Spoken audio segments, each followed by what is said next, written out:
কুষ্টিয়ার দৌলতপুরে পবিত্র কোরআন শরীফ নিয়ে আপত্তিকর ও অবমাননাকর মন্তব্য করার অভিযোগে শামীম রেজা ওরফে জাহাঙ্গীর নামের এক কথিত পীরকে পিটিয়ে হত্যা করেছে বিক্ষুব্ধ এলাকাবাসী। এ সময় কথিত ওই পীরের আস্তানাও ভাঙচুর ও অগ্নিসংযোগ করা হয়। শনিবার দুপুরে উপজেলার ফিলিপনগর এলাকায় অবস্থিত তার নিজ দরবার শরীফে এ ঘটনা ঘটে। হামলায় শামীমের আরও দুই অনুসারী গুরুতর আহত হয়েছে। নিহত শামীম ফিলিপনগর এলাকার শামসুল ইসলামের ছেলে।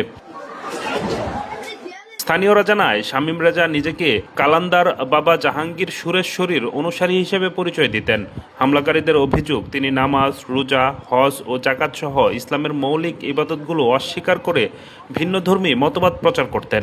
এমনকি অনুসারীদের হজ পালনের জন্য মক্কায় না গিয়ে স্থানীয় একটি বাঁশবাগানে দরবারে উপস্থিত হওয়ার নির্দেশ দিতেন। এছাড়া তার অনুসারীদের দাফনের সময় প্রচলিত ইসলামী নিয়ম উপেক্ষা করতেন। তারা আরও অভিযোগ করেছেন, কথিত ওই পীর নিজেকে কখনো আল্লাহ, কখনো নবী, আবার কখনো ভগবান দাবি করতেন। এসব কর্মকাণ্ডে দীর্ঘদিন ধরে এলাকাবাসীর মধ্যে তীব্র ক্ষোভ বিরাজ করছিল। সম্প্রতি শামীম তার দরবারের অনুসারীদের উদ্দেশ্যে পবিত্র কোরআন শরীফ নিয়ে আপত্তিকর মন্তব্য করেন। এ মন্তব্যের পর একটি ভিডিও সামাজিক যোগাযোগ মাধ্যমে ছড়িয়ে পড়লে স্থানীয়দের মধ্যে ক্ষোভের সৃষ্টি হয়।